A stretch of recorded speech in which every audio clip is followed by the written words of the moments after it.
तो तबीयत से ठीक है। मैं तेरा दोस्त लियाकत खान कुरई माशाल्लाह से शेख मंडी के आगे से जरी रहीमर खान दे सोने सोने बच्चे खड़े चाहिए माशाल्लाह। गुलाबी हैं सी अबलाखी ने देखो माशाल्लाह, ये भी सोने बच्चे ये सारे ही मालक जन से माशाल्लाह।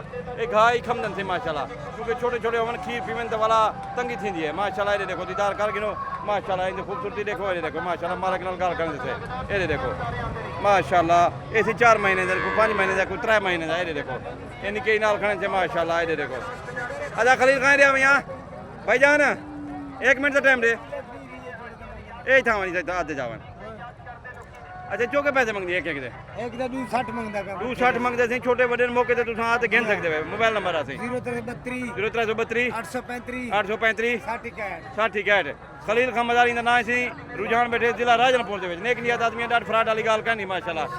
ठीक है सही बाकी सोनी सोनी वीडियो में से तो कुछ खेतू मेरा कम है वीडियो बढ़ाते ले रहा हूँ तो खुद भी खरीदारी कर सकते वे। ठीक है अल्लाह हाफिज।